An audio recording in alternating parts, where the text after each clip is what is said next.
Сонголж ахалтын тухай ойлголтыг за энэ сонголж ахалттай холбоотойгоор мэдээж дагуу хүчний тухай ойлголт яригдана. За энэ ойлголтын тухай яриа. За бид нэг шил бавъя.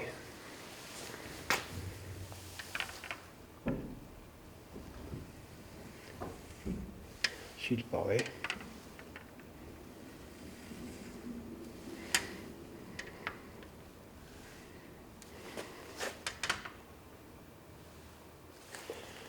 За шилбэний тэнхлийг зурчих. За тэгэхээр мэдээж шилбэний дагуу шилбэтэй параллел гэдэг ч юм уу хэмжээгээр эзүү чиглэлээ эсрэг хос хүчний үйлчлэлээр. За энэ тохиолдолд жишээ нь сонголт үүснэ. Тэр сонголж ахалт үүсгэж явах үед дотоод хүч нь дагуу хүч болно гэсэн үг тийм. За бид шилбийг L урттай байна гэж үзье. Шилбэний анхны уртыг L гэж үзье.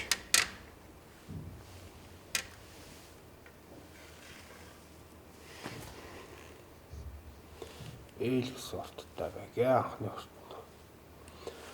За шилбэ тэгшүнцэг төндлөө огтолтой байг. За тэгшүнцэг тогтлыг ингэж зурчих.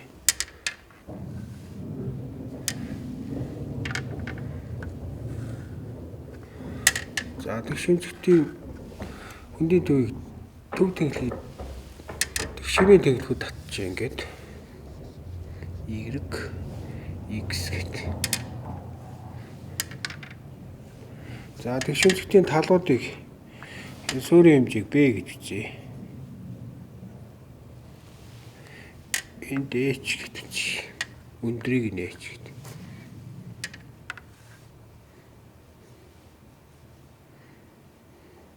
За юм байдалтай. За тэгэхээр хэв ажилтны дараа шилб суннаа. За сонссны дараа тодорхой урт нь нэмэгдэнэ. За урт нь нэмэгдсэний дараа бид уртын хэмжээсийг L1 гэж тэмдэглэе. Хэв ажилтны дараах уртыг L1 гэж тэмдэглэж. За мэдээж хөндлөө огтл нь нарийнсан. Тэгэхээр энэ хэмжээсүүд өөрчлөгдөд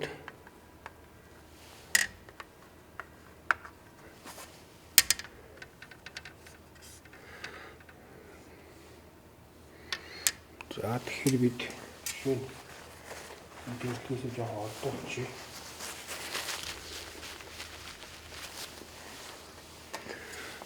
Энд H1 өндөртэй болно. H1 гэн тэмдэглэжээ. За энд мэдээж өргөний хэмжээ мөн адилхан багасна. B1 гэсэн хэлбэртэй болох юм. За шилбэний уртын дагууд хүч үйлчлэхэд абсолют хэв ажил гэдэг ойлголт ярина. За эхлээд бид дельта L гэх юм бол L1 хэв ажилтаас анхны уртыг хасах юм бол абсолют хэв ажил гэдэг ойлголт гарч ирнэ. За мөн хөндлөө огтлууд дээр анхаарал үзэх юм бол дельта B гэвэл B1 хэмжээнээс B гасна. Дельта H гэвэл H1 хэмжээнээс H хэмжээг хасна. За үүнийг абсолют хэв ажил гэж байгаа. За энэ тохиолдолд сунгаж шалтан дээр бас харьцангуй хэв ажил гэдэг ойлголт байна. Тэгэхээр дельта L хэмжээг анхны уртад харьцуулна. За харьцангуй хөндлийн хэв ажил гэж ойлголт байна. Тэгэхээр дельта B хэмжээг анхны B-д харьцуулна. За дельта H хэмжээг H харьцуулна гэдэг. За ийм байдалтай зураг тайлбар хийж өгч байна. За хэрвээ энэ шилб нэгэн төрлийн байх юм бол нэгэн төрлийн шинж нартай өөрөлдвөл хүчний чиглэлд хэв ажилтнууд нь адилхан байх юм бол энэ хоёр хэв ажилтны хэмжээ адилхан байдаг. Изотроп биеийн хувьд л гэсэн үг л дээ. Нэгэн төрлийн гэхээр изотроп биеийн хувьд адилхан байна гэсэн ийм ойлголт байна. За тэгэхээр сонголж ахалтын үед хавтгай огтлын таамаглал биелдэг гэж үздэг. Энийг бэрнүүлийн таамаглал гэдэг. Тэр хэв гашлтын өмнөх хавтгай байсан шинэ энд хид хидэ огтл ингээ хийхэд 6-аас 6-ад хэв гашлтын дараа харах юм бол хоорондын зайн өөрчлөгдөж хавтгай хэвээрээ үлддэг. Энийг хавтгаан таамаглал гэдэг. Таамдал гэдэг. За хавтгаан таамаглал бэлэгдэж явах үед хүчтэл гэдэг ойлголт ярих юм бол одоо биднийхээр сунгаж хахалт үед дагуу хүч үүснэ. Дагуу хүчний нэгж талбайд ногдох хэмжээг хүчтэл гинэ. Хүчтэл. За тэгэхээр мөн бас тодорхой хязгаарын дотор хүчтэл хэв гашлалтаа шууд хамааралтай байна гэсэн ийм ойлголт байна. За үүнийг Гүкэ хууль гэдэг.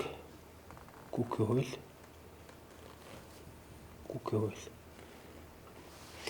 За Гүкэ хууль ийг Уяарам хаан 1-р төлөв модуль гэдэг. Жишээ гангийн хувьд энэ Йен 200 гигапаскал байх жишээтэй. Гигапаскал. За тэгэхээр 19 зэрэгтэй гига гэж байгаа. Гүкэ хууль. За ийм байдалтай нэг ойлголт. Гүкэ хууль. За Гүкэ хуулийг бид тэг ийм байдлаар өөрөлдөх хүчлийг бид нэгж талбайд ногдох дагуу хүчний хэмжээ. За харимхаа 1-р төрлийн модуль дельта L-ийг бахан L гэсэн хэлбэртэй бичиж эндээс хэв гашлтыг Гүкэ хуулиар илэрхийлэх гэж хэлдэг. Абсолют хэв гашлтыг ийм байдлаар тодорхойлж болно. Ийм байдлаар тодорхойлж байна. За энэ тэмдэглэгдсэн IA-гийн үр дүныг өөрөөр хэлбэл харимхаа 1-р төрлийн модуль талбай үр дүныг хөшүүл чанар гэх энэ утга их л байх юм бол хэв гашлт нь бага орно гэсэн санаатай байна. Тийм ийм байдалтай. За дараа нэг Поссоны коэффициент гэсэн ойлголт байна. Поссоны коэффициент.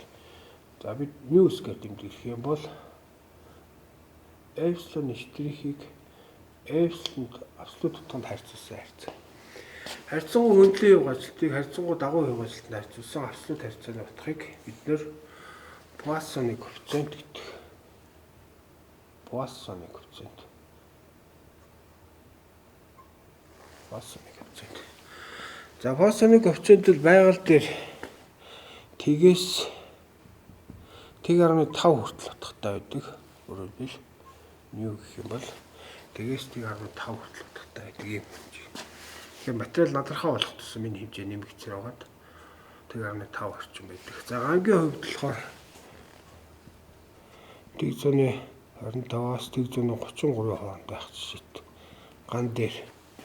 Тэгэхээр ган дээр бол жишээ нь бид харимхаа модуль юм байсан бол Поссоны коэффициент гангийн хувьд ийм байх жишээтэй. За тэгэхээр материалын эсрэгцлэгчдийн жишээ нь энэ харимхаа 1-р төрлийн модуль Поссоны коэффициентийг гангийн хувьд тодорхойлох ажил хийгддэг.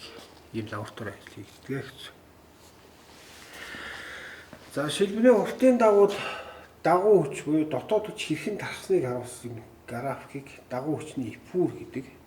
За дагуу хүчний эпүрийг дараах дарааллын дагуу байгуулдаг. Тэгэхээр эхлээд бид нэг шил бавъя.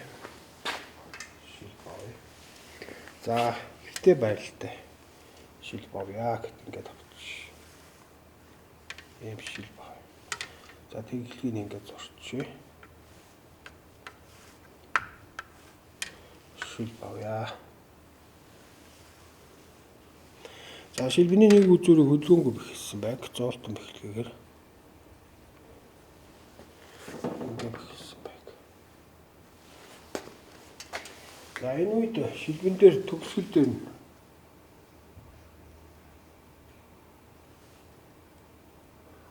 QL хэмжээний хүч үйлчилжийг QL хэмжээний төвлөрсөн хүч үйлчилжийг. За мөн шилбэний уртын даваад жиг тархмал ачаа үйлчилжийг.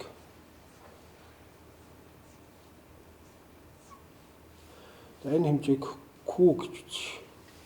Q. За тэгэхээр шилбэний уртыг L гэх юм бол шилбэний уртын дагуу дотоод хүч хэрхэн тархсныг харуулсан график зурхын тулд огтлол хийн. За шилбэний уртыг L гэж үзье. За жишээ нэг огтлол хийлээ. Нэг гэсэн огтлыг сул үзүүрээсээ Z за тийнэ гэж нэг гэдэг хэлж. За огтлыг зурах юм бол ийм байдалтай. Огтлогч хэсгийг зурж болчихно.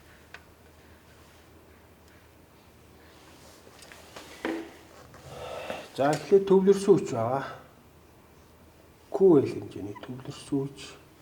За энэ огтлогчийн хэсэг дээр мөн тархмал ачаа үйлчлэнэ. За дараа нь огтлол дээр үүсэх дотоод хүчний хэмжээг N гэж тэмдэглэе. N. Тэгэхээр огтлын огтлогчийн хэсэг уртыг Z гэж тэмдэглэж байгаа. Z гэж тэмдэглэж байгаа. За тэгэхээр дотоод хүчний бүр байгуулахын тулд огтлол хийн. Огтлол дээр дотоод хүчийг заавал огтлоос гадагшин чиглүүлж авдаг. За ингээд статик тэнцвэрийн нөхцөл бичээ. За өөрөөр хэлбэл бид нэгдүгээр огтлыг тгээс L завсарт хийлээ гэж үзнэ.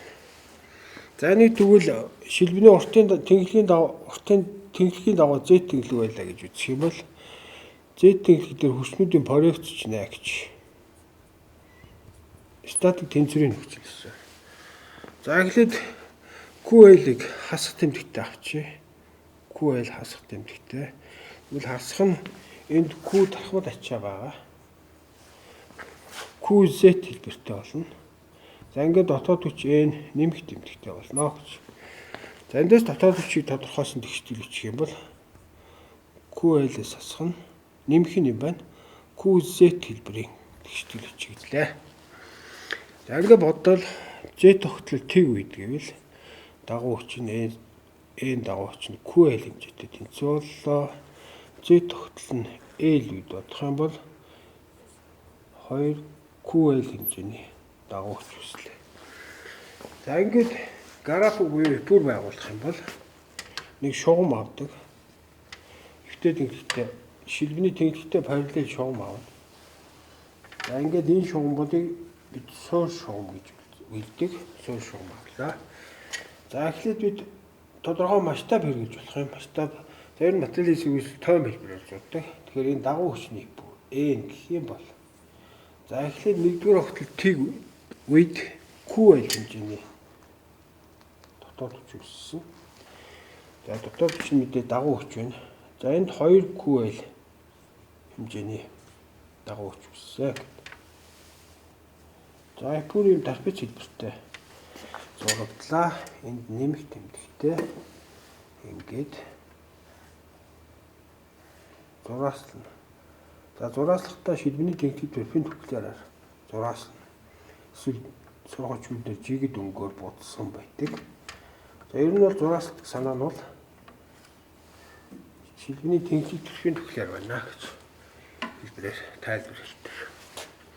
За ингээд дагуу хүчний хипүрийг ерөнхий байдлаар ийм байдлаар тооцсон.